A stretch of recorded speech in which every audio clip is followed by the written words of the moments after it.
Shalom. Kita bersyukur dan saya percaya kita semua ada dalam perlindungan Tuhan. Baru hari Kamis kemarin kita merayakan kenaikan Tuhan Yesus, dan saat ini kita kembali bersekutu bersama-sama karena kebaikan dan waktu yang Tuhan telah anugerahkan bagi kita. Nah, Bapak Ibu serta Saudara, kita akan membuka Alkitab kita yang terdapat dalam Mazmur pasal yang ke-92. Mazmur pasal yang ke-92 ayat 13 sampai dengan ayat yang ke-16. Untuk menghormati firman Tuhan, saya mau mengajak kita untuk bangkit berdiri. Mazmur 92 ayat 13 sampai dengan ayat yang ke-16. Hitungan yang ketiga kita baca bersama-sama. 2, 3. Orang benar akan bertunas seperti pohon korma, akan tumbuh subur seperti pohon aras di Libanon. Mereka yang ditanam di bait Tuhan akan bertunas di pelataran Allah kita. Pada masa tua pun mereka masih berbuah, menjadi gemuk dan segar, untuk memberitakan bahwa Tuhan itu benar, bahwa Ia gunung batuku dan tidak ada kecurangan padanya. Amin. Silakan duduk Bapak Ibu serta Saudara. Firman Tuhan pada ayat yang ke-13 ini kita bacakan barusan bahwa orang benar akan bertunas seperti pohon korma, akan tumbuh subur seperti pohon aras di Libanon. Nah, orang benar, siapakah orang benar? Apakah benar menurut pandangan kita atau pandangan orang lain? Tentunya benar seperti penilaian Tuhan.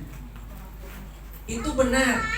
Kalau saya membenarkan diri, oh saya orang baik, belum tentu Tuhan bilang, oh iya betul, Ami itu orang baik. Belum tentu. Jadi semua kembali kepada kacamatanya Tuhan. Dia akan menyebut kita orang benar, dan orang benar akan bertunas seperti pohon korma. Nah, Bapak Ibu serta Saudara, siapakah manusia yang benar di hadapan Tuhan? Kalau kita membaca dalam Roma pasal yang ketiga, kita buka sebentar. Roma pasal yang ketiga ayat yang ke-10, demikian firman Tuhan. Seperti ada tertulis, tidak ada yang benar, seorang pun tidak. Nah, orang benar itu nggak ada ternyata. Pada waktu manusia jatuh ke dalam dosa, maka semua manusia itu tidak ada yang benar di pemandangan Tuhan. Semua sudah menyeleweng di hadapan Tuhan. Tetapi kenapa pada pembacaan kita pagi hari ini berkata bahwa orang benar akan bertunas seperti pohon korma? Kalau tidak ada orang benar, terus firman Tuhan ini ditujukan kepada siapa? Nah, Bapak Ibu serta Saudara, orang benar di sini adalah mereka yang dibenarkan karena iman. Amin. Kita enggak benar loh sebenarnya. Kita ini orang berdosa, tapi dibenarkan, akhirnya kita menjadi orang yang benar karena kita beriman kepada Yesus. Roma 3 ayat 28.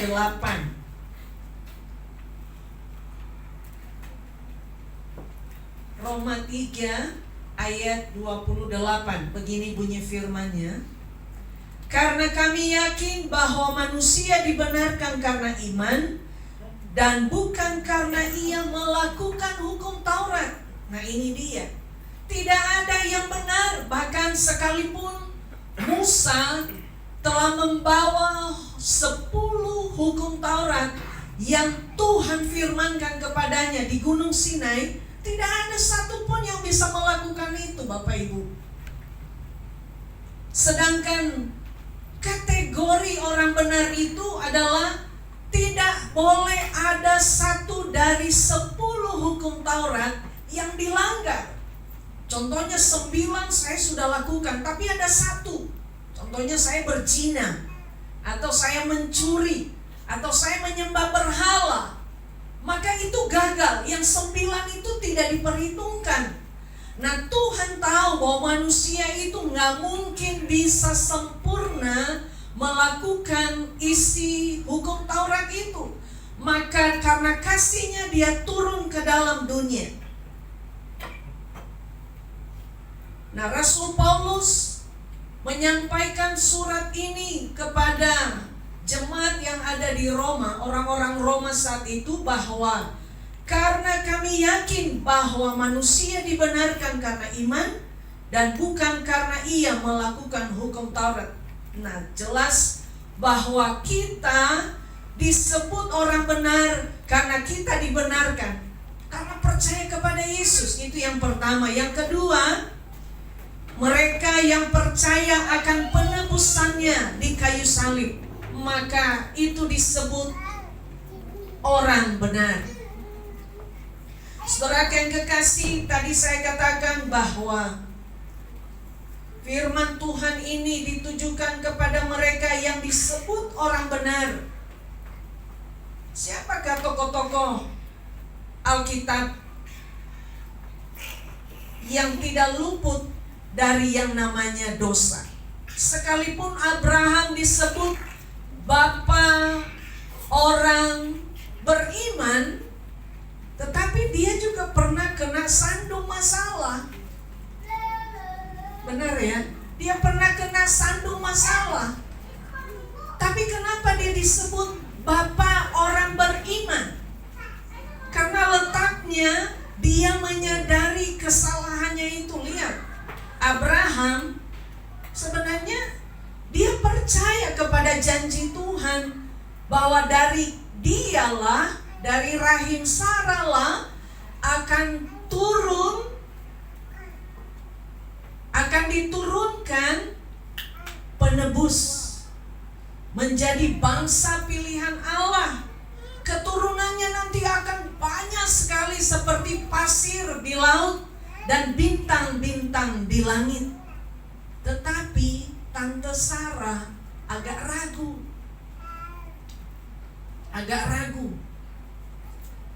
Dia colek suaminya. Bukan hanya Facebook yang bisa nyolek-nyolek temannya. Dia colek, gimana kalau kamu hampiri itu pembantu? Lah, laki-laki nggak disuruh aja mau, apalagi disuruh. Jadi jangan coba-coba ibu-ibu nawarin sesuatu yang di dalam hati mereka itu ada, terlintas, hanya nggak berani kelihatan maksudnya. Apalagi kalau disuruh, wah tambah semangat, nggak ada penolakan. Lihat ini Abraham, dia nggak menolak. Pada waktu istrinya bilang, udah, rasanya janji Tuhan itu kok lama banget ya, kayaknya Tuhan salah ngomong deh. Udah hampiri aja itu pembantu. Ya, ngerti ya maksudnya ya. Hampiri aja itu pembantu. Ya, Om Abraham mau dong. Ya, mau. Saudara yang kekasih, tetapi dia disebut bapa orang beriman, ini Abraham. Karena dia tetap percaya kepada Tuhan. Dia mengaku dosa di hadapan Tuhan, bahwa dia telah melakukan pelanggaran-pelanggaran itu di hadapan Tuhan. Siapa lagi yang dikatakan orang yang berkenan di hadapan Tuhan? Yang sering kita dengar, Daud, ya. Orang yang dikenan sama Tuhan. Emang Daud benar dia nak melakukan dosa? Pernah kan Om Daud itu melakukan dosa? Waktu dia lagi jalan-jalan di atas soto rumahnya, istananya, yang tadinya gak kepikir. Kan di Israel itu, di Timur Tengah itu, perempuan itu kan tutup semua kan, dari atas sampai bawah. Pas dia lihat Tante Batseba lagi mandi. Emang ada orang mandi pakai baju? Enggak. Dia bilang ini kesempatan. Di sana dia jatuh di dalam dosa, Bapak Ibu serta saudara, tapi dia menyesali pada waktu Nabi Nathan menegurnya. Ada orang-orang yang ditegur hamba Tuhan, bukannya mau berubah, malah tambah. Saya datanya sama orang Batak, apa artinya keras kepala? Jugul katanya. Tambah jugul, tambah keras kepala. Dia bilang, omonglah di situ. Tapi hati-hati Bapak Ibu. Tapi lihat, Daud memberikan contoh kepada kita. Pada waktu Nabi Nathan datang menegur dia, maka dia menyesali dan dia mau menerima konsekuensi dari perbuatan dosanya. Nah, kita kembali, orang benar kata firman Tuhan itu diibaratkan seperti yang pertama, ada dua tadi di sini. Yang pertama seperti pohon korma. Nah, kenapa sih pohon korma? Kenapa bukan pohon kelapa? Ya karena memang peristiwa ini orang-orang seperti orang Israel tinggal di Timur Tengah itu, daerahnya itu padang gurun, padang pasir, ya, padang kalau pernah dengar savana, tidak ada kehidupan rasanya di sana. Tahukah seorang musafir Bapak Ibu, karena di sana sering terjadi sesuatu hal, kelihatan ada kehidupan karena pasirnya itu bergelombang. Terus bagaimana sih kalau kipas angin diarahkan ke tepung? Wah, kemana-mana sih. Tidak ada kehidupan, tidak ada bahkan minim air di sana. Tapi kalau seorang musafir yang lewat di padang gurun melihat ada pohon korma, maka mereka berlari ke arah pohon korma, karena mereka tahu nggak mungkin pohon korma itu bisa hidup kalau tidak ada air di sana. Mereka datang, mereka tahu ada tanda-tanda kehidupan di sana. Pohon korma tumbuh di padang gurun. Kenapa? Pertama, padang gurun itu curah hujan paling sedikit di dunia. Kalau kita tadi pagi udah 2 hari ini ya, setiap subuh itu hujan. Pagi segar. Nyampe di sini nggak pakai AC pun masih segar. Mau dimatiin AC-nya? Udah pada begini, kalau begini berarti udah pada kedinginan ya. Sedikit curah hujan di sana terjadi. Yang kedua, pohon korma itu akarnya itu mencapai 12 meter. Bayangkan, orang gali sumur aja 4 meter itu udah ngap. Udah kadangkala mereka ada rasa pengap di dalam. 12 meter sampai diperkirakan ratusan meter di bawah tanah.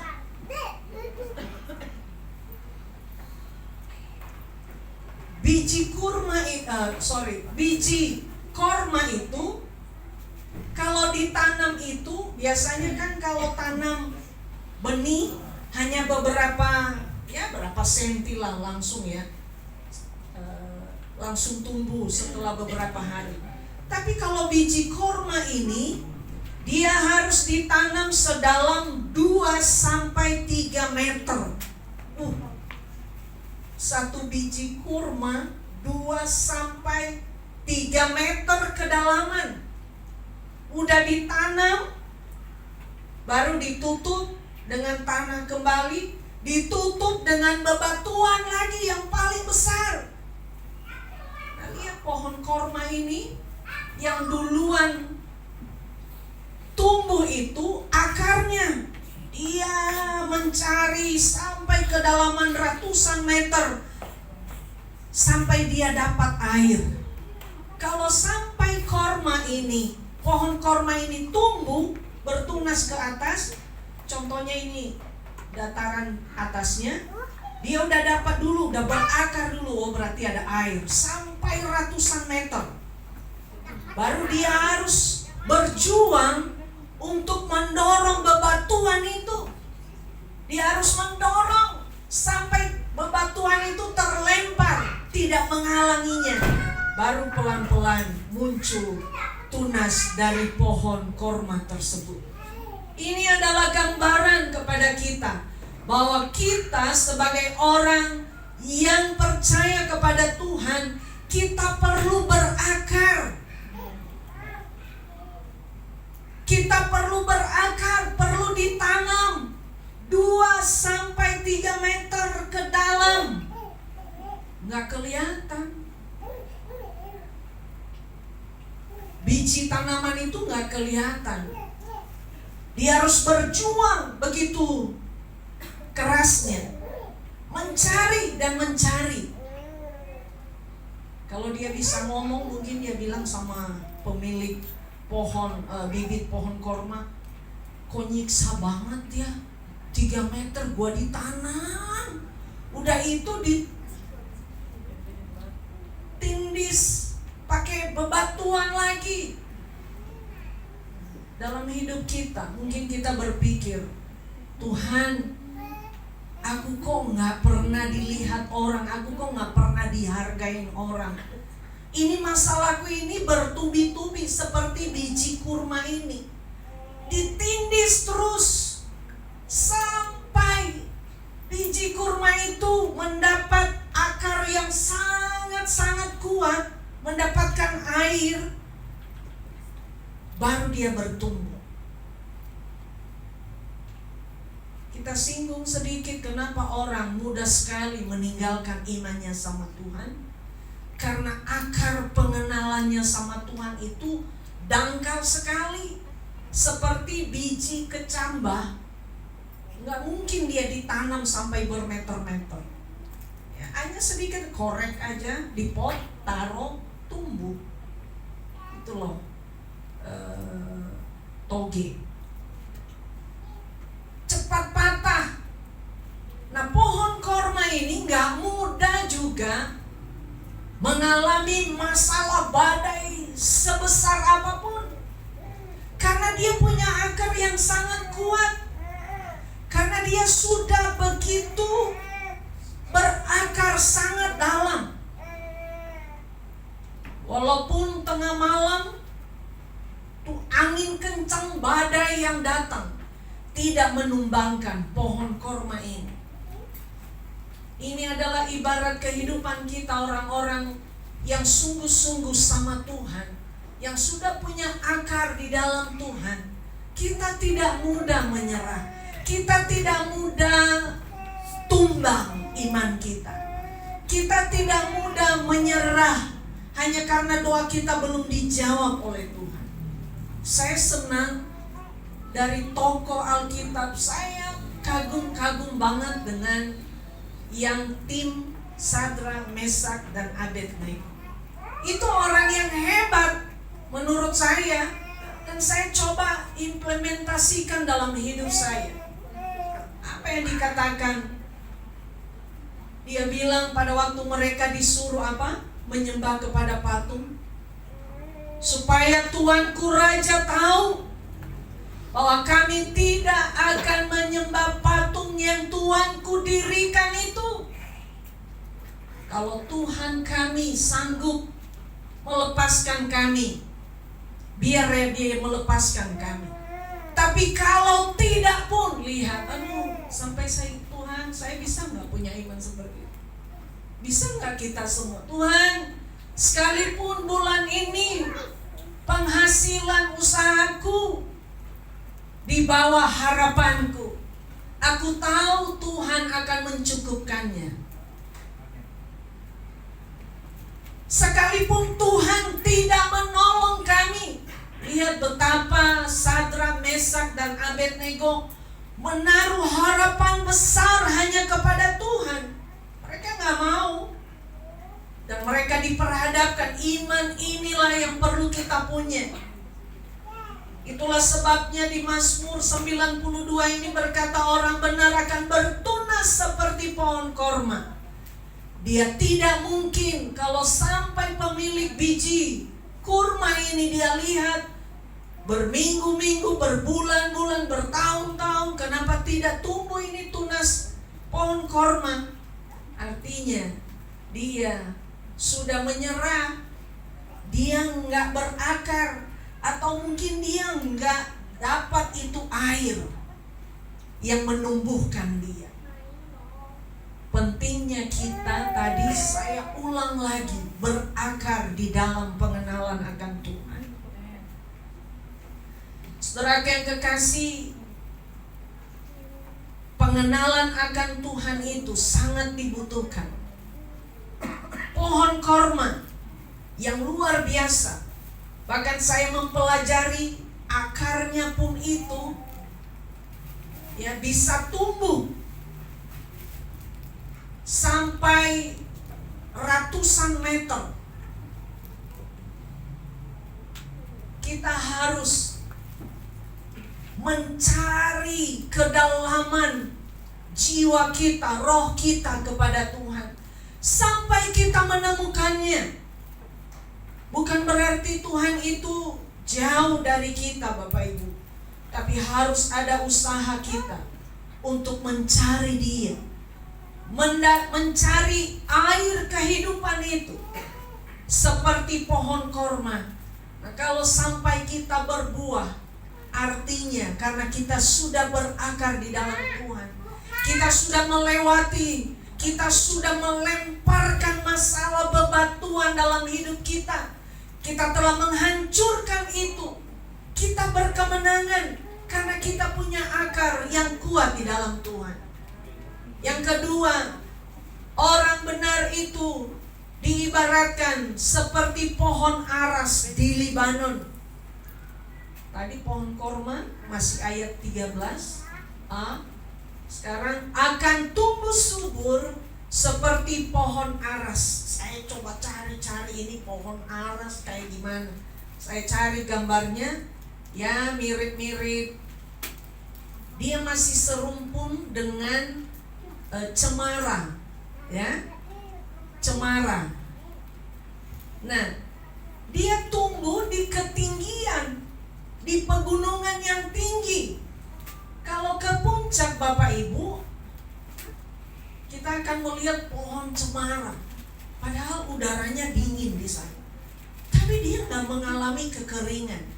Ini adalah pohon yang paling berharga, ya, paling megah, pohon aras ini. Bahkan salah satu bahan dari pembangunan bait Allah dicari pohon aras. Pohon aras itu tingginya itu sekitar 21 sampai 24 meter. Jadi mungkin ya rata-rata seperti saya bawa kita mengingat pohon cemara di puncak Bogor ini.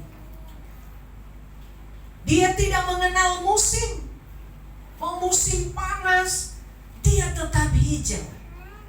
Mau musim dingin, dia nggak gugur.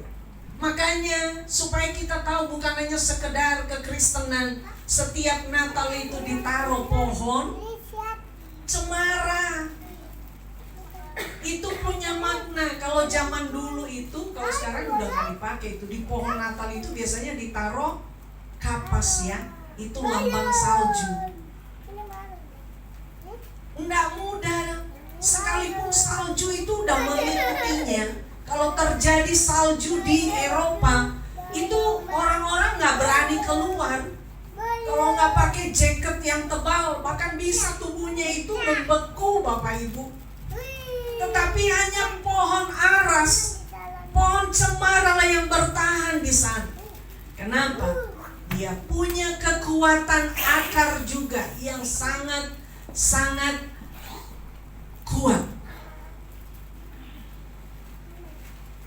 Waktu membangun bait Allah, Raja Salomo suruh pedagang-pedagang ya kayu harus kayu aras. Saya cari kenapa kayu aras ini.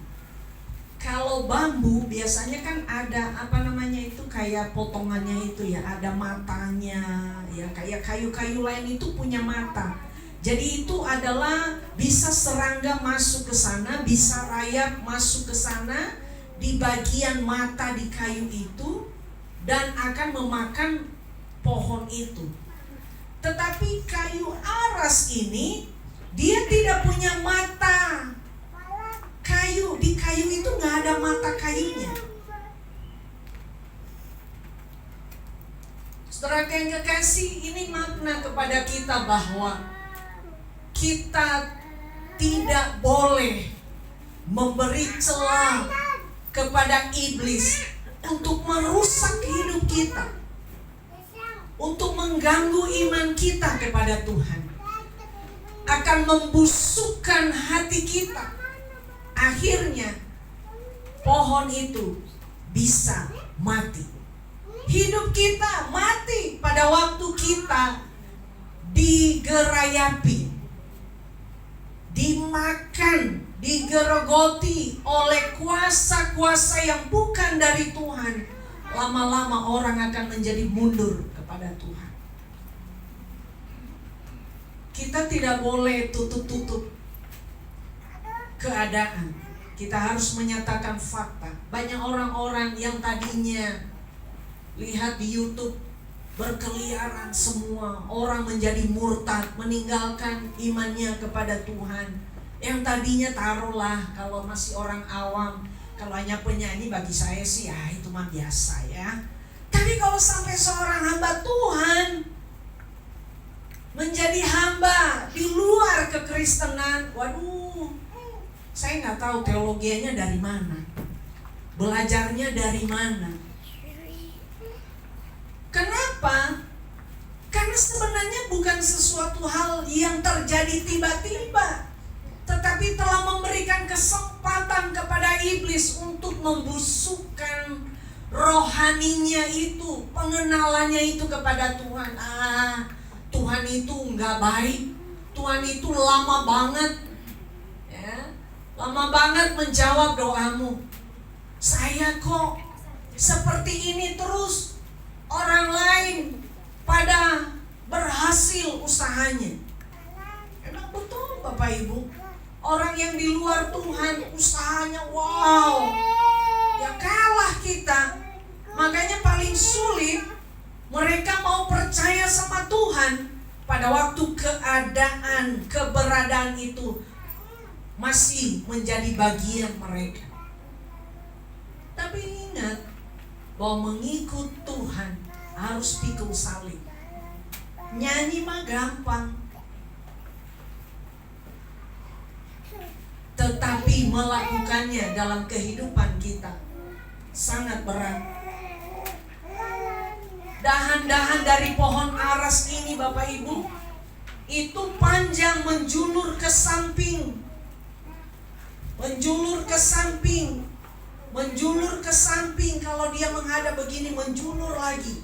Bahkan diperkirakan dahannya sekitar 33,8 meter kiri kanan. Pohon aras, kita diibaratkan orang yang benar di mata Tuhan itu akan tumbuh seperti pohon aras di Libanon. Bahkan dikatakan Bapak Ibu, kayunya itu kan punya getah setiap pohon itu. Getahnya yang wangi menetes dari batang sampai buahnya. Coba lihat Kidung Agung 4. Kidung Agung pasal yang keempat ayat 11 saya bacakan. Kidung Agung pasal yang keempat ayat 11. Bibirmu meneteskan madu murni, pengantinku. Madu dan susu ada di bawah lidahmu, dan bau pakaianmu seperti bau gunung Libanon. Karena tadi itu baumu itu seperti gunung Libanon. Karena di gunung Libanon itu ada tumbuh pohon aras. Kita adalah umat Tuhan yang hidup di dunia ini. Bau rohani itu, bau Tuhan dalam hidup kita itu perlu kecium sama orang. Bukan bau parfummu yang mahal itu. Kristus yang sudah bersatu dalam hidup kita, dunia ini bisa menciumnya. Wih, bau Kristus. Nggak dicium satu-satu begini. Maksudnya orang bisa tahu bahwa kita hidup di dalam firman Allah.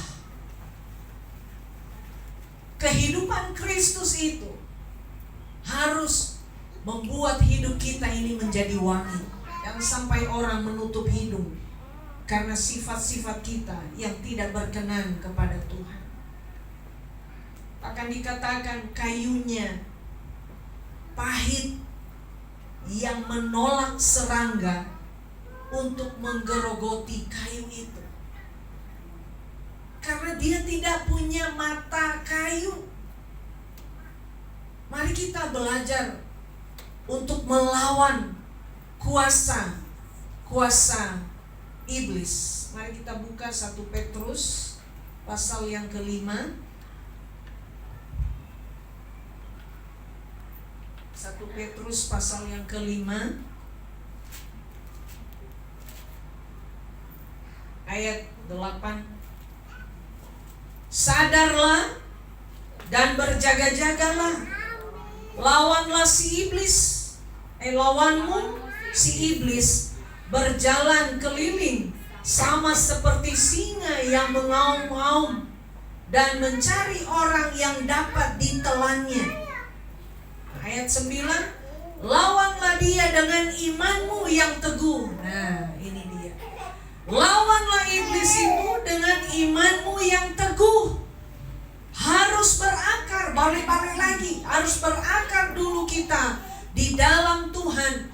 Maka iblis tidak akan mudah membuat kita menjadi jatuh. Iblis tidak akan mudah menguasai kita. Iblis tidak akan mudah menggerogoti hidup kita, membuat kita ragu terhadap Tuhan. Sadarlah. Kenapa Petrus ini tulis sadarlah? Karena dia tahu jemaat-jemaat saat itu banyak yang masa bodoh. Mereka berpikir hal-hal itu hanya biasa saja. Tapi Petrus berkata, sadarlah dan berjaga-jagalah. Seperti kita sadar, kita antara tidur dan tidak tidur. Berjaga-jaga itu seperti itu.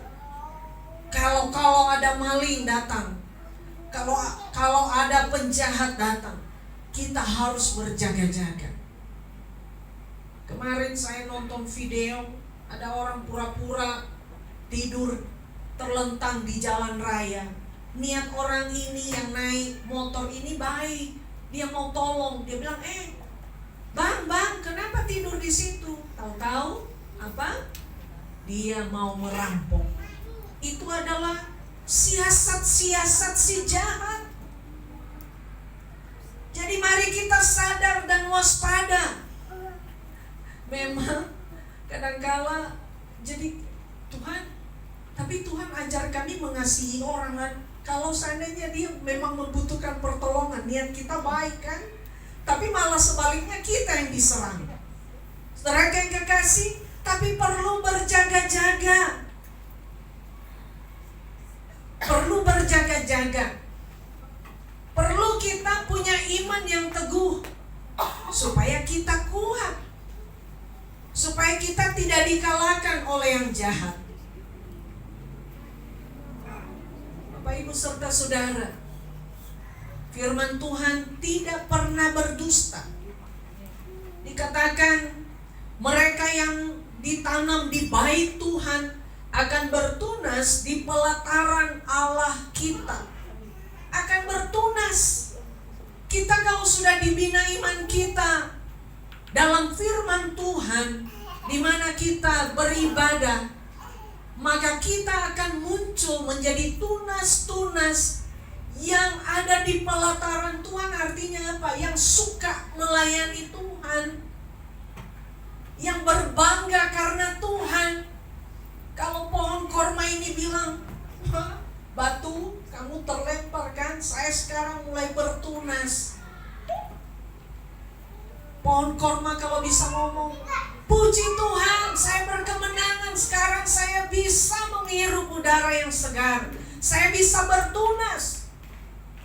Dan orang-orang akan datang berlindung di bawah pohon korma karena ada keteduhan di sana.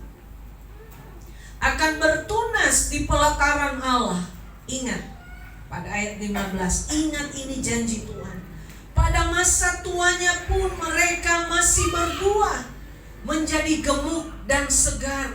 Orang-orang yang di dalam Tuhan itu, orang-orang yang sudah punya akar di dalam Tuhan itu, sampai masa tua mereka tetap diberkati Tuhan. Mereka tetap melihat pertolongan Tuhan. Mereka bersuka cita melihat tunas-tunas dalam keluarganya. Anak-anaknya menjadi orang-orang yang melayani Tuhan. Anak-anaknya menjadi anak-anak yang berhasil dan membuat mereka bersuka cita. Gak kebayang kalau kita punya anak, orang-orang yang tidak melayani Tuhan, orang-orang yang tidak sungguh-sungguh kepada Tuhan, orang-orang yang hidupnya amburadul di luar sana. Pada masa tua pun mereka masih berbuah, memenangkan jiwa bagi Tuhan. Berbuat dalam pelayanan pekerjaan Tuhan. Karena Tuhan buat kita gemuk dalam arti kata. Tuhan membuat kita berhasil. Tuhan membuat kita kuat. Tuhan membuat kita sehat, bisa bekerja.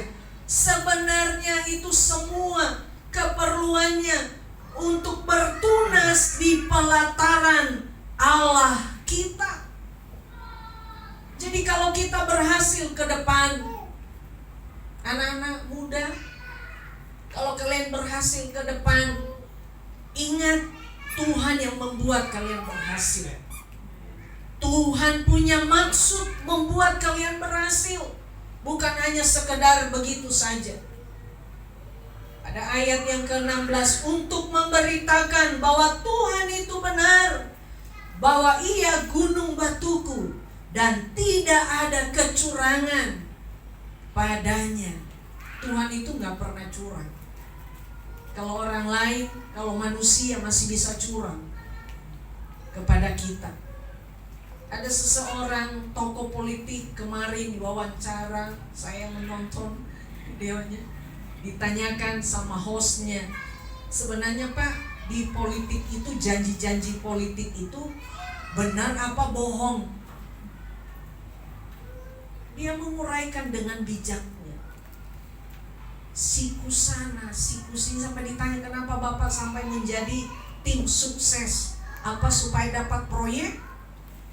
Ya semua orang kamu mau melakukan sesuatu hal untuk dapat sesuatu imbalan. Sampai dia bilang, betul, memang saya dapat proyek, tapi tujuan saya bagaimana supaya daerah ini mendapat kesejahteraan, memperjuangkan supaya masyarakat sejahtera. Jadi Bapak Ibu serta saudara, di dalam kita percaya kepada Tuhan, mari kita saling menanggung beban satu dengan yang lain. Menanggung pelayanan di tempat ini membuat kita terus hidup di dalam pelatarannya Tuhan. Tidak ada yang lebih baik daripada melayani Tuhan. Ingat, mungkin kami yang sudah mulai menuju kepada usia senior, kita tahu sekarang. Mungkin kalian yang masih youth ini semangatnya, wah, seperti cita-cita yang digaungkan oleh Bung Karno. Gantungkanlah cita-citamu setinggi langit. Tapi ingat firman Tuhan, kalau tidak didasarkan semua untuk kemuliaan Tuhan, itu sia-sia. Kata Salomo, pada akhir hidupnya Salomo bilang, semua ternyata kekayaan ini, semua ternyata jabatan ini, semua kehormatan ini ternyata itu sia-sia, nggak dibawa mati. Saudara yang kekasih, supaya kita menjadi orang benar di mata Tuhan, mari kita berakar seperti pohon korma, dan biar kita tumbuh subur seperti pohon aras yang diperlukan Tuhan. Dalam pelayanan itu yang memerlukan kita itu Tuhan, bukan manusia. Kalau Tuhan mempercayakan sesuatu hal kepada kita, itu karena Tuhan masih percaya kepada kita. Kalau Tuhan sudah tidak mempercayakan apapun, ya berarti kita udah gak berguna. Tapi pohon aras sangat dicari-cari, karena dia merupakan pohon yang sangat baik, yang sangat mahal, dan sangat spesial. Kita adalah orang-orang yang spesial di mata Tuhan. Amin. Kita orang benar yang akan bertumbuh di pelatarannya Allah. Mari kita tunduk kepala, kita berdoa.